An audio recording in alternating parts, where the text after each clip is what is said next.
welcome back to Dan's Astrology. Today is Thursday, January the 9th. Just the other day, Mercury ingressed into Capricorn from Sagittarius, and that was preceded by the retrograde ingress of Mars into Capricorn on January the 6th. Since recording my last video, there's been a lot of kind of shocking stuff going on from the perspective of Canadian politics, with Canada being under threat of annexation and our Prime Minister Justin Trudeau resigning. And first of all, I would just like to say that as an astrologer who is doing a channel like this, I think when it comes to trying to understand the reasons why Justin Trudeau decided to resign, if you are up on what's going on with Canadian politics, there's no real need to go into divination to divine some reason. It's fairly obvious why Justin Trudeau resigned. Although the purpose of this video is not going to be to explain that. I mean, there's probably a lot of people who can do more in-depth political analysis. But I would also just like to say that there is a certain bias against Justin Trudeau, perhaps, as being basically a centrist liberal politician who tries to, and there's a certain kind of brand of what you would say woke liberal centrism that has kind of fallen out of favor. And I think a lot of it has to do with this, combined with the challenges of the COVID pandemic and stuff like that. But I'm somebody who comes from a left-wing family, who identifies as a leftist. And the thing about Trudeau is that he's on this position in the center. There's a lot of reasons not to like Justin Trudeau from the right wing or from the left wing. And there's a whole number of scandals, controversies, disappointments around Trudeau. And I'm not going to like defend him or anything like this. But I'm just saying that if you want to understand why people were disappointed with him, why people on both the left and the right don't like Justin Trudeau, I mean, if you want to, you can pull some tarot cards and, like, you know, do some divination or something. Fine, but I really don't think it's necessary in this case. So I'm just going to leave it at that, and I'm going to talk. And the other thing too is that I was thinking about I have a certain pace that I use when I do these videos, because if I'm making videos like every single day, it's kind of being in this kind of like active, productive mode. And so much of what divination work means to me is the process of listening, contemplating, reflecting, taking things in. And if I'm just producing all the time, I don't really have a chance to do that. So I've been kind of sitting with these transits going on. And also the whole thing too is just like, I think it also helps not to be pulled in to online reactivity, because there's so many controversial things going on that it's tempting to just jump in there and try to ride the wave of what's trending or what's viral and what everyone's talking about. And there's something about the whole situation here with, I'm going to be talking about basically the opposition between Mercury in Capricorn and Mars in Cancer, the ingress of these, which has just happened, and this opposition will perfect on around January the 23rd.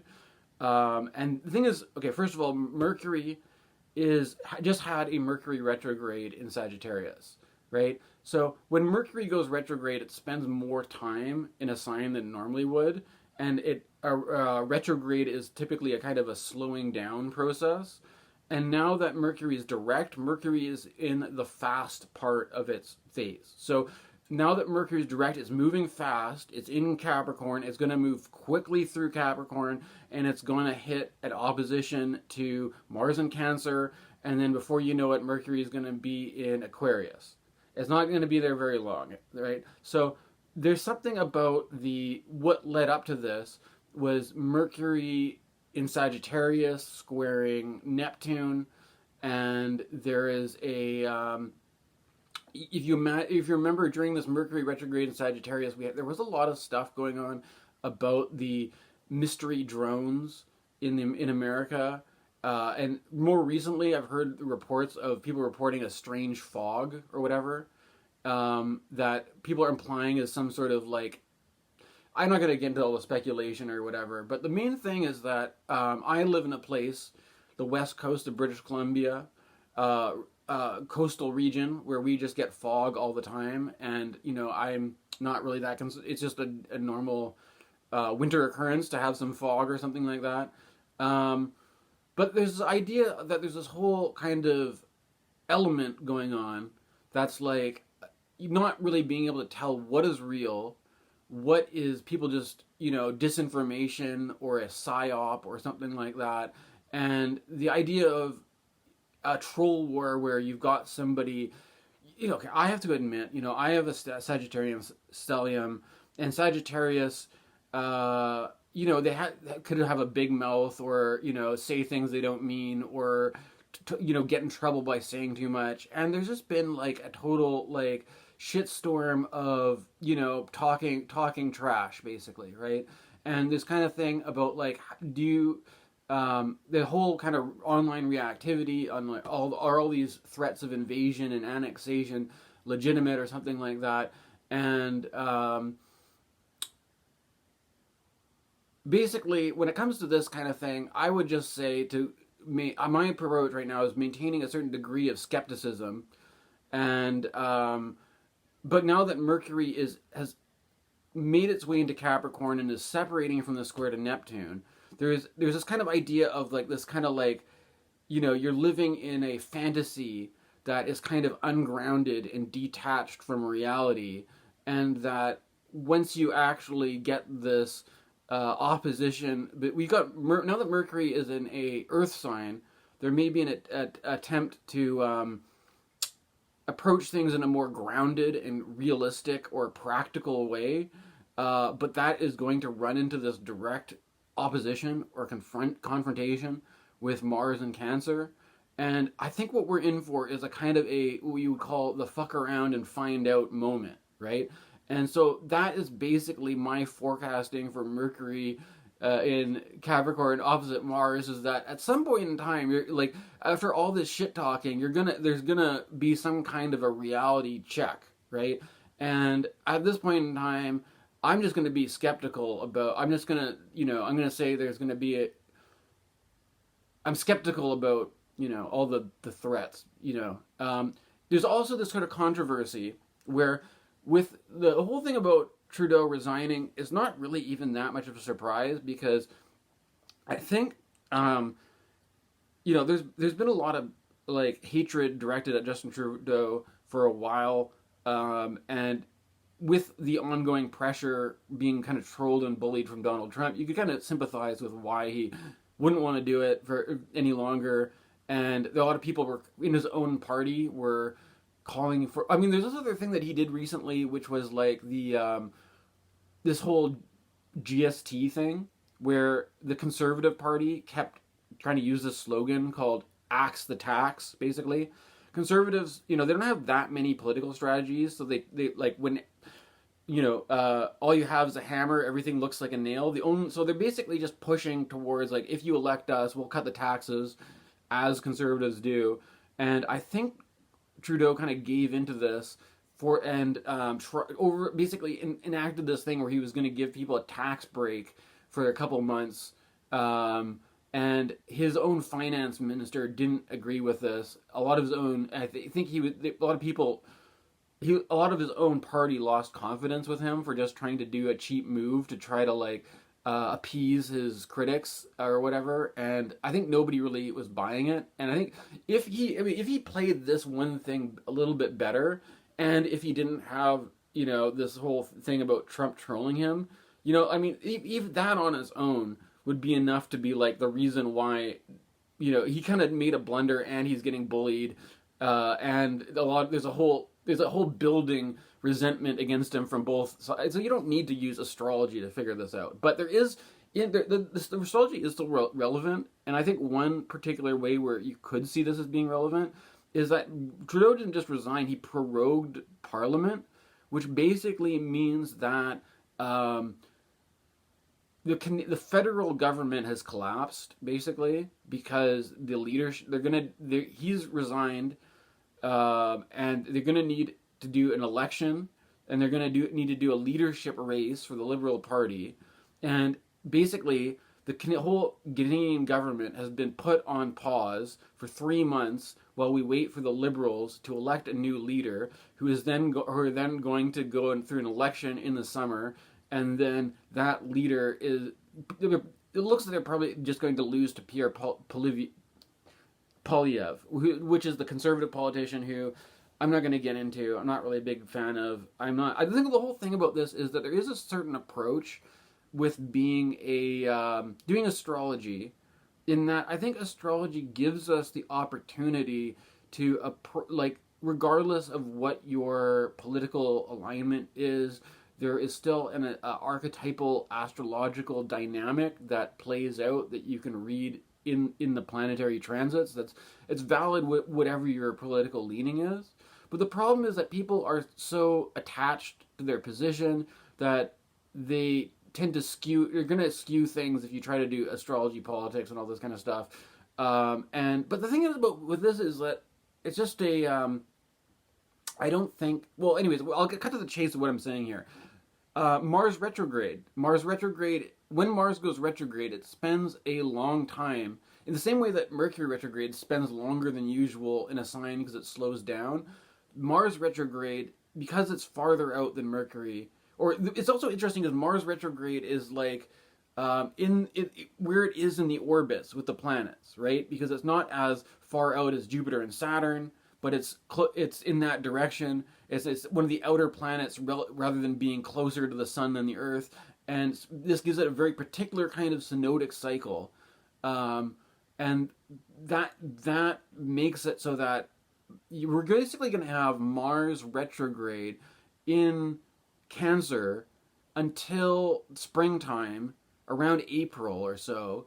And this is it's kind of funny because if you look at how long this Canadian prorogue of Parliament is going to take, it matches up perfectly with the Mars retrograde in Cancer. So there's this kind of thing where it's you've got a lot of shit talking, a lot of threats, a lot of stuff like that is kind of seemingly coming from La La Land or Fantasy Land. And now you've got a more grounded, practical Mercury in Capricorn. And just off the top of my head, I didn't even look at Trudeau's chart, but I do know that Trudeau has a sun in Capricorn.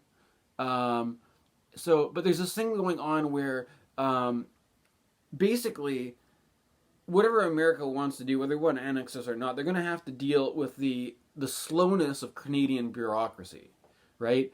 That it's kind of basically under potential threat, our Canadian government is rolled over and playing dead for 3 months, and you're just going to have to be patient and deal with it because we're now without leadership, and we have to do a whole election process to figure out who we're going to get to be our person to argue with Donald Trump. And the way it goes is that it doesn't with the whole spectrum of Canadian politics, whether you're left, center, or right, it seems like nobody wants to give up Canadian nationality. Nobody wants to join America, regardless of the politics. Although there is, when they surveyed people, there's a certain kind of there's a certain demographic that's largely right-wing, where there's a certain number of right-wingers who actually want to be annexed, right?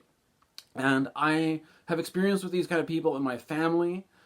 This is the kind of person that will, if you live near the border in Canada, these kinds of people like to do a lot of shopping in the United States. They like to spend as little money in Canada as possible, and then go across the border and fill up their gas tank, buy a bunch of consumer goods, spend lots of money in the States, and then come back and then basically use this as a way to be Canadian government's so fucked, it's so expensive here, but look, I got all this stuff in America. America's so great.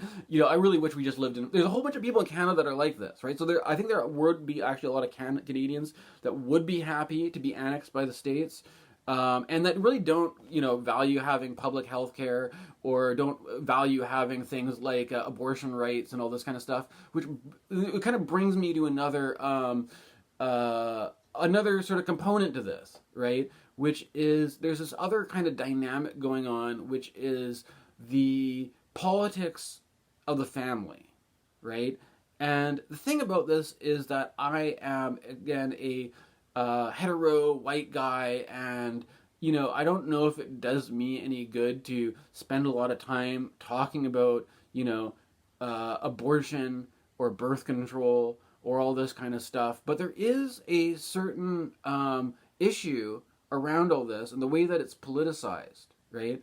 And I think this very much has to do also with things like immigration politics, because a lot of people will say things like in the Canadian politics right now that there's this issue where it's basically implied that Canadians are not reproducing, they're not having children to the same rate that they used to be.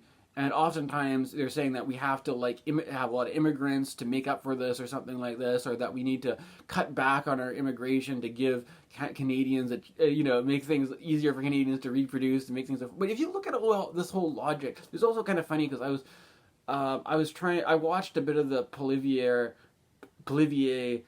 Peterson interview, and there's certain kinds of things where they use example where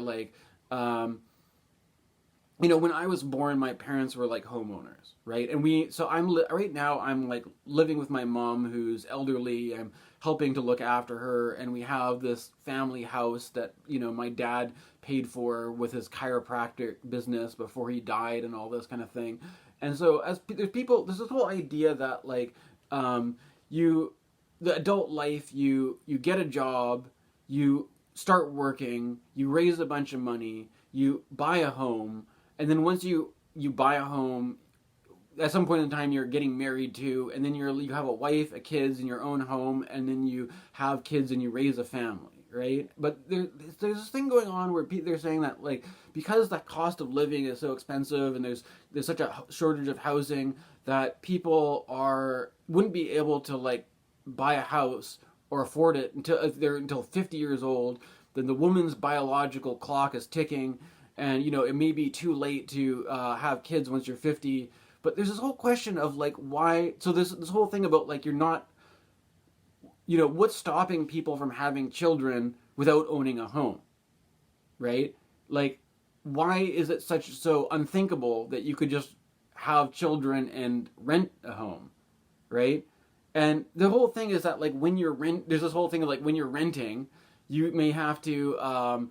have a house where maybe you're sharing, the house is split. You don't own the whole house. You're splitting the house with roommates or something like this, or you are paying your money to a landlord, whereas if you are owning a house, you're paying off a mortgage or something, right? But the thing is, it's it's sort of implied that if you own your home, it's more you can have this money to spend on children, right? The children are expensive. They need a lot of diapers. They need a lot of toys. They need a lot of But there's certain things you could. I don't know. There's a certain thing where they use the economy as this reason why people aren't having children. But then if you look at where the population is. It's a different kind of problem where people are maybe having too many kids. It's usually in countries that are considered basically like China and India and stuff like this, right? And so there's this kind of thing where you have tons of people in India having tons of kids, or tons of people in China who used to a completely different quality of standard of life. Or there's also this thing about people who may just not have access to birth control, and that if you look at this whole thing about the baby boomers, that we had this huge wave of baby boomers. What really ended the baby boom was the introduction of birth control, that kind of thing, or the idea of having Planned Parenthood, and not this whole kind of thing where you're not just going out to the bar, getting drunk, having sex, and then having unplanned pregnancy, and then just getting married to deal with it, right? If you can actually have relationships and then decide whether or not, you intentionally choose to have children, or whether you're just expecting everybody to just like accidentally have kids and then have to deal with it, right? So like there's this kind of like the whole politics around abortion rights and birth control, and this kind of idea that there's a declining birth rate, and that if, there's this kind of Project 2025 business that was kind of interesting because Trump himself doesn't seem to care very much about this, but there are a lot of right-wing conservatives who do. This is more of an American thing than a Canadian thing. There's this whole issue around the way that family is used to invoke this kind of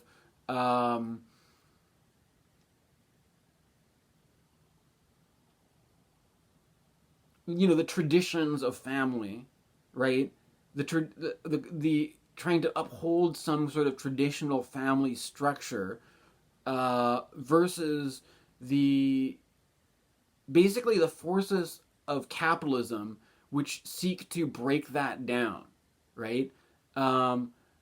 And there's something about all this where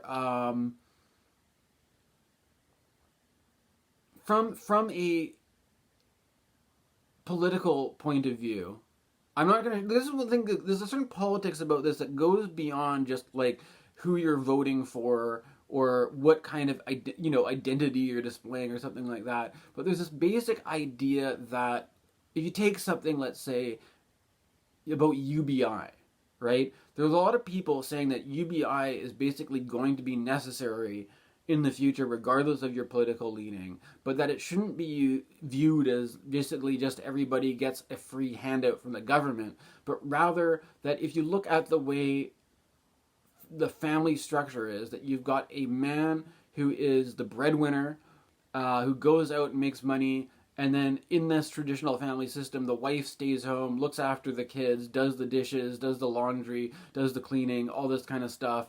And then the idea is that if you could afford it, maybe you could hire like a maid or a nanny or something like that. If you needed to make more money to support your living, then basically the wife could get a job, you could have a nanny looking after the kids, and you could have both parents working, but then this means less contact with the wife and the kids or something like this, right? There's something about this kind of problem of, well, here, before I get into you can see how Mars and Cancer goes with this, because Cancer is the sign that is most associated with mothers and family, the moon. There's something about how, if you think about like, you as a parent have this little child as this little thing that you keep close to you and you nurture and stuff like this, that you can think of the Earth has the moon as this little thing that hangs out beside it like a little kid or something like that. And so this idea that what we keep close to us, and that there's a certain familiarity or sentimentality that's often associated with the moon. That's also and there's also, of course, the woman's lunar cycle, the menstrual cycle is timed up with this. There's a kind of this is kind of the meaning of Cancer as the moon sign, and then Mars retrograding into Cancer being a kind of a disruptive influence in this, and then being like the risk of, if everything's so expensive, does this mean that both parents have to work and you need to have nannies and maids looking after people? But then if you're going to be like, it's better not to make the woman get her own job if she wants to be a stay-at-home mom, a stay-at-home housewife. And the question is, so like, if you are working, if both parents are working full-time jobs and you're relying on hired help to provide cooking, cleaning, all this kind of stuff at home, if you choose to go the other way and your wife is not out there working a full-time job, contributing to paying the bills, contributing to paying the rent, contributing to paying the mortgage, and she is at home working, basically, is it enough so that the wife, the work that she's doing with all the cooking, cleaning, housework that's feminine coded, that this is basically just free work that she does, but that's her responsibility as a wife, as a mother, and that she shouldn't be expect to be like paid to do this. But the fact that you don't have to pay for a maid, a nanny, that kind of thing, you're saving money by doing this, right? There's this argument that a certain kind of politics wants to make, is that everything, because anything that you're doing for yourself in terms of what they call social reproduction, this is basically like you go through your life, you know, your dishes need to be clean, your clothes need to be washed, your floor needs to be vacuumed, and this needs to be done over and over and over again to keep things going. And that you could either do this yourself for free, or you could hire people to do this for you, right? There's a certain argument that people are trying to make, is that UBI should be made so that not for just free money for everybody, but rather to basically provide support for people who have to put a lot of work and energy into doing these household chores, but then being treated as basically being a resource of the family, which is basically there's no monetary compensation for, right? And this is a kind of a tricky issue, because I think that in some way, I'm not sure if I like the idea of UBI, but I'm actually not sure if I like the idea of a UBI that is conditional, or that is supposedly for specific jobs or tasks being done, because I personally worry about I'll give an example. You may notice I have a Philip K. Dick poster. Philip K. Dick did this book called UBIK. And in UBIK, there's a scene where the guy is in a kind of dystopian future setting, and he wakes up in his apartment, and in order to use his fridge, he has to put a coin in a vending machine slot in his fridge. And then in order to use his phone, he's got like a payphone that he has to pay. Then in order to open up his window, his blind, so he can get some light, he's got to put something in. And then in order to get out of his own front door so he can go to work, he's got to pay his front. So everything in his house requires him to pay money to use it, right? He doesn't and this is the kind of thing about the idea of this unbearable cost of living, where it's just if everything's so expensive that just to get out the front door, you're going broke, because and there's this kind of thing that if you want to make it so that, okay, we're going to make this better by giving everybody UBI, but it's not going to be for just free money, it's going to be for what if it's instead of this opposite, what if it's instead of you putting a quarter into your fridge, or putting a quarter into your phone, or you having to pay for all these little things in your house, what if it's you're on a government, UBI thing, but you're constantly surveilled, and basically your every dish you wash, you get 5 cents for, or something, right?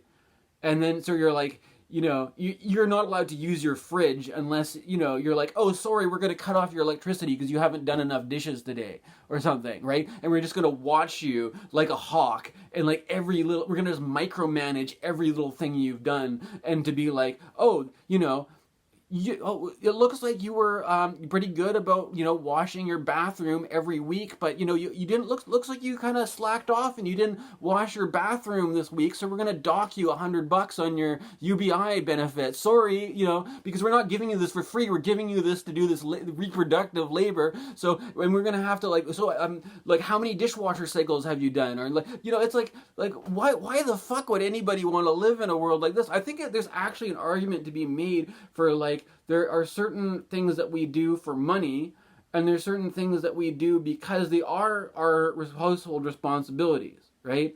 But then there's this kind of question with capitalism, is that is there any reason why any of these household responsibilities are just absolutely, this is just my the whole question is for an example is I have these 2 little dogs I'm looking after. If I wanted to, I could hire a dog walker to walk my dogs for me, and that would just free up my time, and I could in the time that my people are walking dogs, I could use this energy that I've saved to do something completely different, and then maybe make a whole bunch of money or something, right? Or that if I have to if I have to clean my house, I could hire a maid or a nanny, or if I had to instead of cooking for myself, I could just eat takeout all the time. Right? But there's this other kind of thing where it's like, a lot of people, when it comes to like being healthy, if you actually cook your own food, that a lot of people say a lot of what it's just easier, regardless of what you make, regardless of what ingredients you use. There's a tendency, if you're cooking your own food, you're going to use less salt, you're going to use less sugar, you're not going to make food that is like addictive junk food when you're just cooking for yourself. You could even, and this is the funny thing, is like, I've gotten to the point right now where sometimes if I want to eat hamburgers, I might cook a hamburger,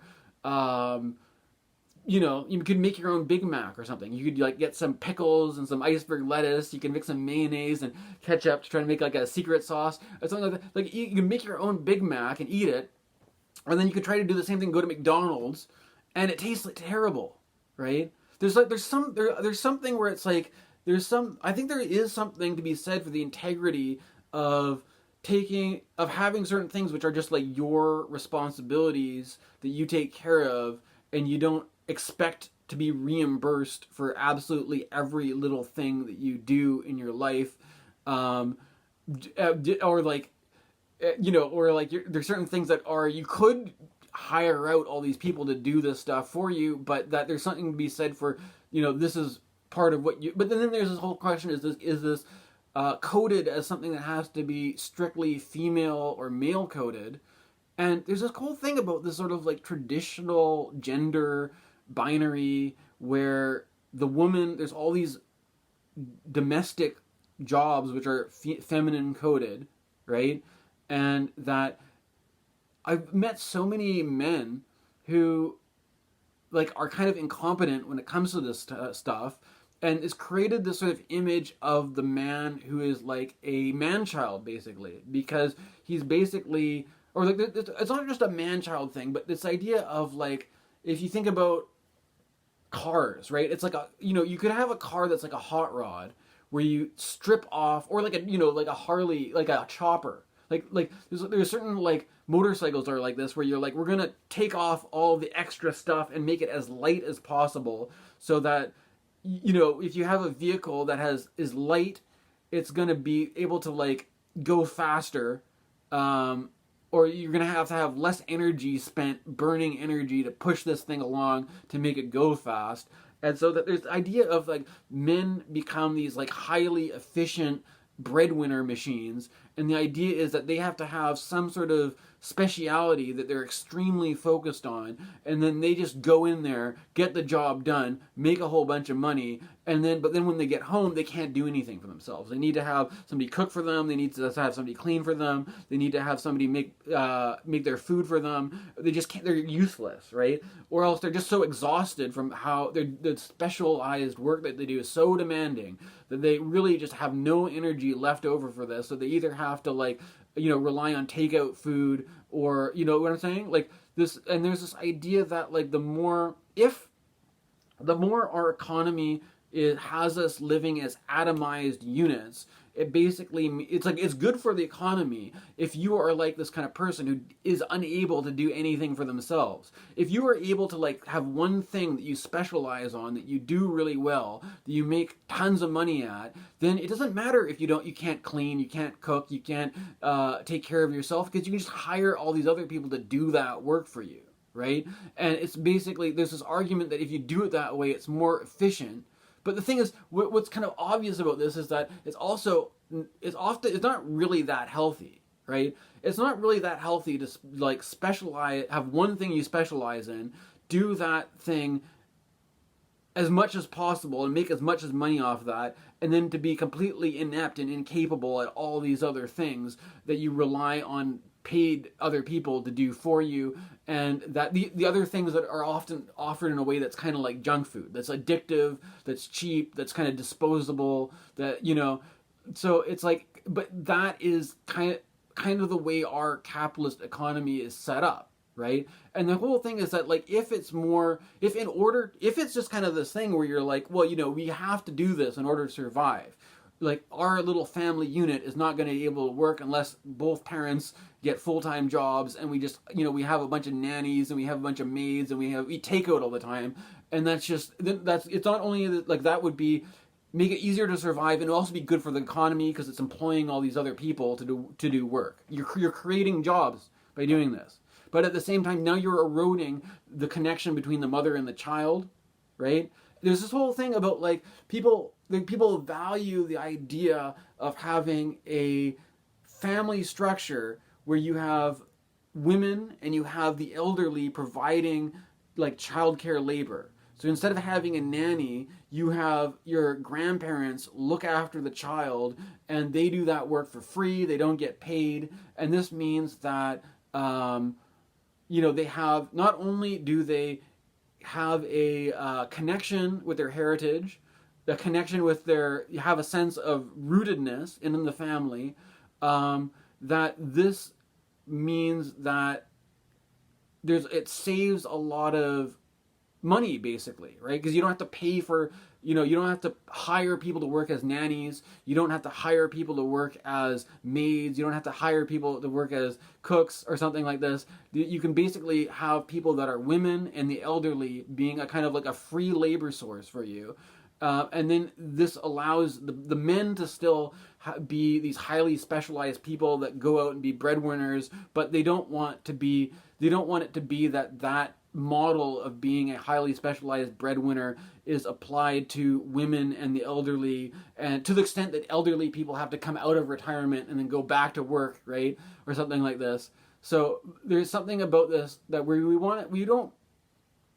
But the whole thing about this is that, like, if your elderly people are pushed out of retirement and having to get a job, they're not going to be around to provide free childcare for your kids or something and provide you with, so there's this kind of thing about the family basically being under threat by the forces of capitalism, and the idea that there's a kind of a traditional conservatism that kind of takes itself to be a kind of like a bulwark against the threat of the forces of modernity, capitalism, the postmodern deconstruction that happens, because what really, when you really ask this question of what makes a man and a woman fundamentally different, and is it necessary that the woman's job is to just stay at home and do housework and provide all this labor for free without, there's this kind of issue in all this, that in that kind of thing, the more that the woman is just locked into this position,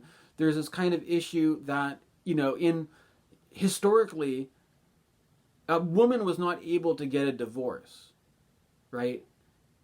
So, like, if a woman, imagine if you were in this position where you're expected to provide all this stuff for the family without being compensated for it, not being paid for it, and you don't actually have any money of your own. All the money, the man has the bank account, and basically, this is like what my grandparents were like. Even to my, like, I remember, like, it's not even that long ago. This is only a few generations back, where you had grandpa and grandma basically is on an allowance that grandpa gives grandma.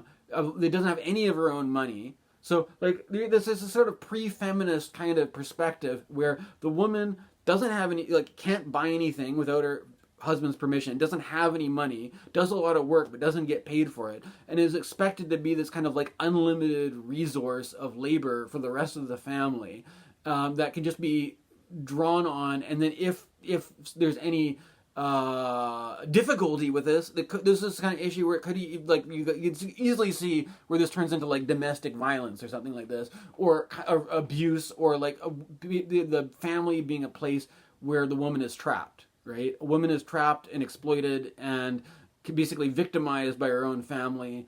And that, a lot of, when it comes to police reports, a lot of what police are dealing with are not crimes, but these kinds of like simmering domestic disputes, which they're trying to just diffuse things. No one's actually done anything illegal, but there's like, so the pressure that's being taken at the level of family, and this labor that's just expected to be there unconditionally for free because that's your duty as a parent, right?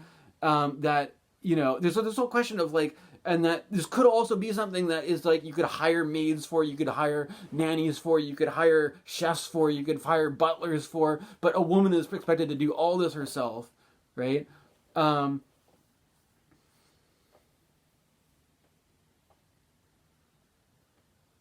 there's this issue when there's this other political thing where the family is seen to be something which is a place of safety, a place of security, a place of support, a kind of a place where if you mess up with your friends and your friends don't like you, your family will still accept you. Unless you really fuck it up with your family, of course.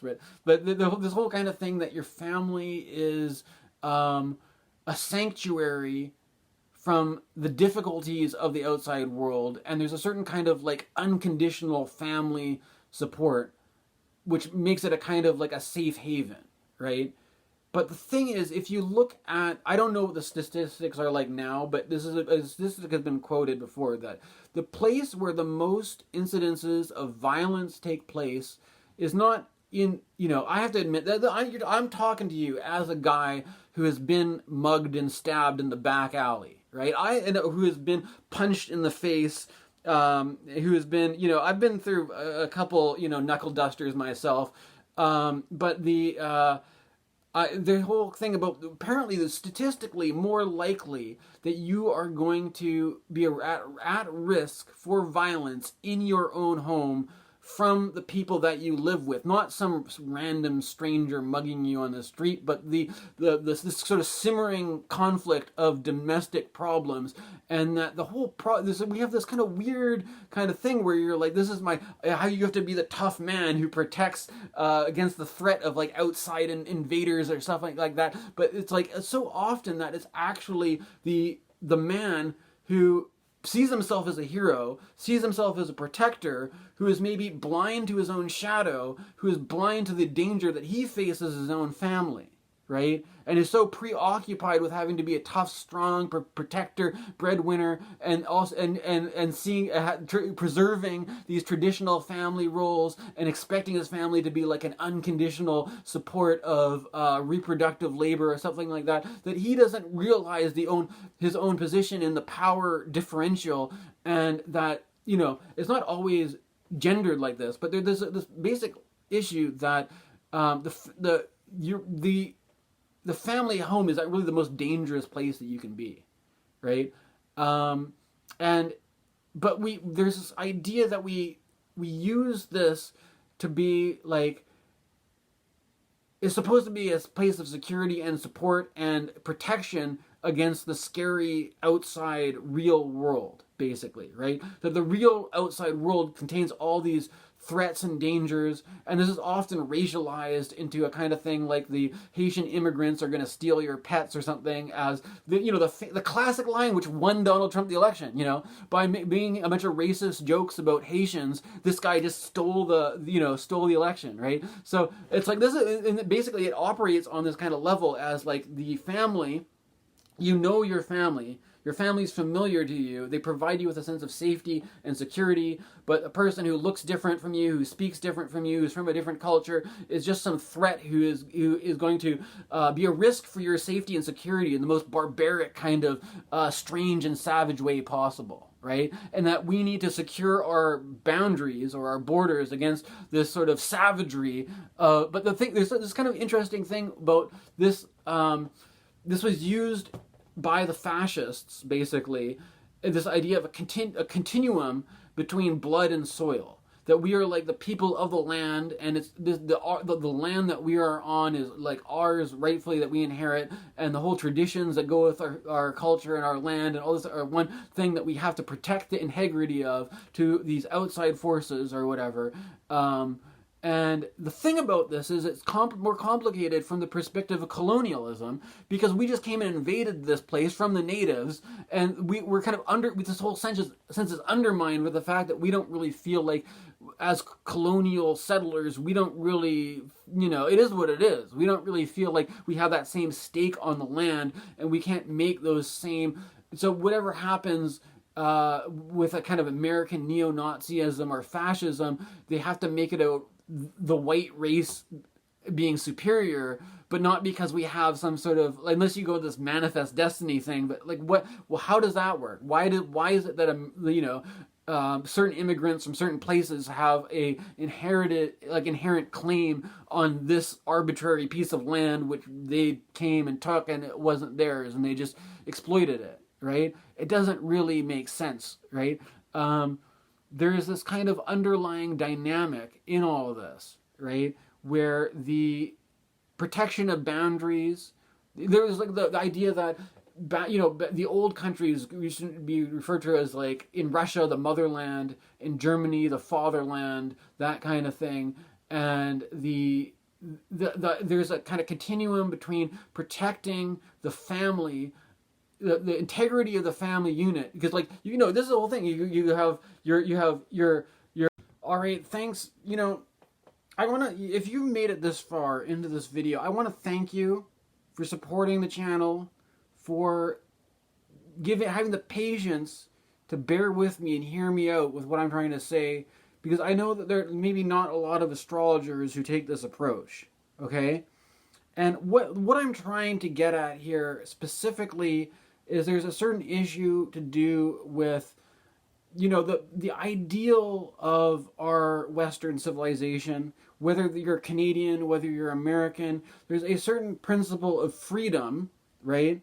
And the idea that we don't want to have slavery, basically, right? There's a whole movement around the abolition of slavery, right? Which makes sense. I don't think you need to argue with people or spend a lot of time making a case for why we should abolish slavery, right? Similarly, there's another movement about the abolition of prisons. And I think this, to me, this is there's a certain issue around this, because I do think there needs to be some kind of law and order, or there needs to be some sort of, I don't know, it's a complicated issue, because I don't know what a world without prisons would look like, or how you would still have a justice system without prisons. But it's still, I think I sympathize with the ideal. I think that, you know, America imprisons a lot more of its population compared to the rest of the world, right? And I think that there may be a lot of people that are in prison that don't need to be, or that there's a kind of like this disproportionate idea that we have to have a huge prison industrial complex for the sake of our safety, right? But there's also this idea that, like, this whole abolitionist movement, where it's become kind of a joke, in that this has led to this sort of perspective of abolish the family, right? And a lot of people use this as a way to make fun of the left wing about how out of whack they are. But I think with this, I don't know, I'm just trying to use this as an example that, like, could be, with a Mars retrograde, it's like, there's certain things which seemed ridiculous, but maybe there is some point to it. And I don't mean, the whole point of it is not just to mean, like, post-family future where nobody has a family anymore, but rather there's this institution where people are, you know, if you were to do this thing like Project 2025 and you reeled back the advances of feminism, there was once a time where the woman was basically considered property. The woman did not have the right to, not just the right to vote, but the right to, if a woman wanted a divorce, she wouldn't be able to do it, right?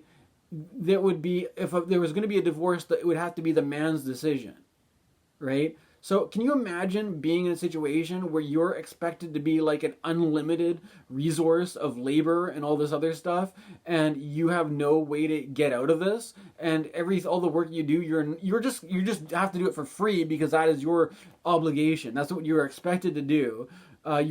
Your duty to fulfill, but you have no way to get out of it, and you have no way to live a different life if you want to, and that and so then not only you, but it's also the women and the grandparents are now expected to provide childcare for free, and it's rather than having like the government pay for, like, you know, the government could pay for nannies or something, right? You could have this thing where the government puts a whole bunch of money into providing childcare relief, so that if you need to, like, make more money, you can have, you know, both mom and dad going out to work full-time jobs to pay for this cost of living, but the government can make that easier for you by paying for your nannies or something, right? But then if you choose not to do that, if you choose to stay at home, then there's all this money that you could have been making that you're missing out. You can save that money by not hiring a nanny. But then, is your UBI benefits going to be for you to do that, or is it just free money, right? There's an actual question here, right? But the thing is, like, if we create the system where it's like just you have one person is the breadwinner who provides, they basically have the power, right? And if you're the breadwinner and you do all this stuff and you're the one in control, you're the boss, then you basically have these family members who are your elders, your wife and stuff like that.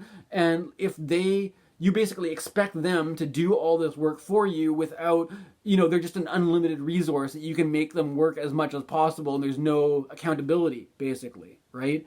But then the thing is, I don't know if I want to go too far in that direction, because if you went too far in being accountable for how much labor people do around the house, then it becomes this thing where somebody's trying to like nickel and dime you for every single dish you wash, for every, it's like, it becomes this kind of like madness, this kind of like bureaucratic madness, where it could also be like surveillance, where your own private life is like encroached upon by a kind of this, you're going to give you benefits, but they're going to watch you and they're going to measure exactly how many dishes did you scrub?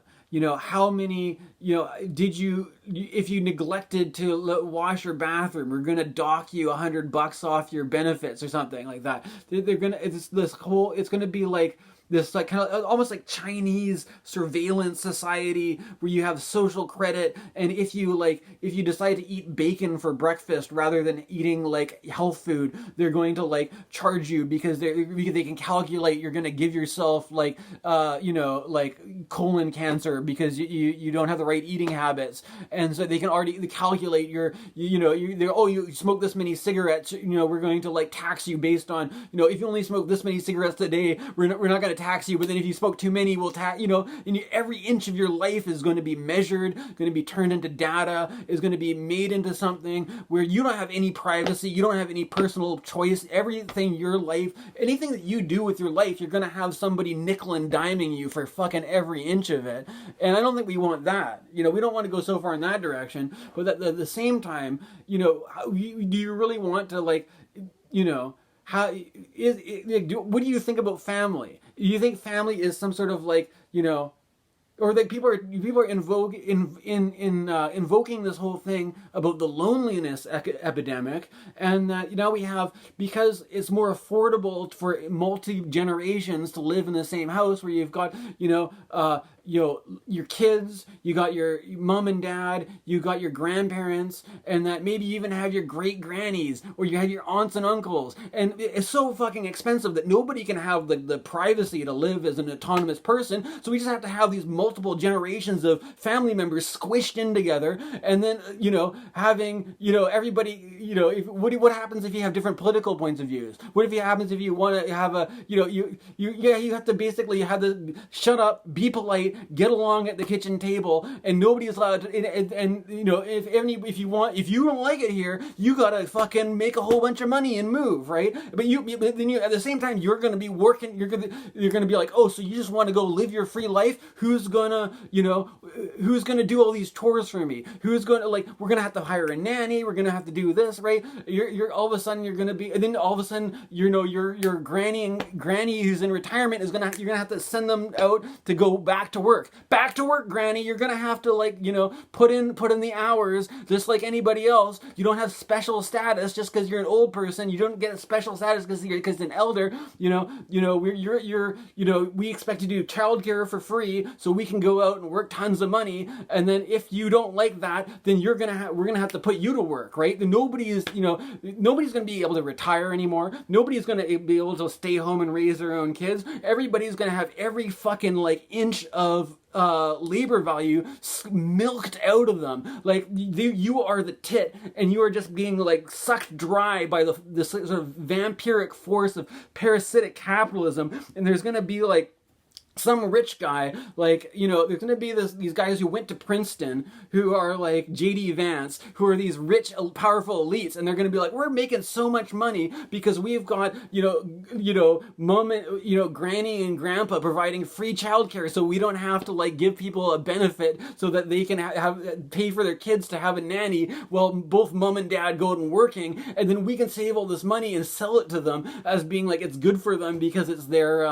it's nurturing their connection to their heritage, their roots, and all this kind of stuff, and it's like family Christian, it's good old Christian values. But meanwhile, you are just trapped in this, and you've got all these people who are basically dependent on you, who are going to resent you if you leave, because they have no way of fucking surviving unless you have this sort of interdependent family unit. And the more interdependent you are, the more there's opportunities for toxic codependent addiction, domestic abuse, domestic violence, and we're not even getting into there's a whole can of worms here I'm not even getting into. But we're going to have Mars retrograde in Cancer for a few months here, and we're going to have this opposition between Mercury and Mars, and I think we're going to have a fuck around and find out moment. We're going to see, we're going to see what's going on with this stuff, right? This is, again, I'm taking a risk making this video. I have to admit that I have it's maybe my sense of humor that this is maybe a more difficult approach to take, and that there's a risk of me, by doing this, I'm just throwing a gutter ball, right? But if you are newly signed up to the channel and you've watched the whole thing and you've heard me out, I thank you for your support. Thank you for giving me the opportunity to do something a little bit different than what the other astrologers are doing, for me to sort of embrace my creative potential, or where my own kind of source of inspiration is leading me with doing readings that are maybe not what other astrologers are doing. I really appreciate that you've taken the time to support the channel, to watch my videos, and stay tuned for more. Thank you for watching.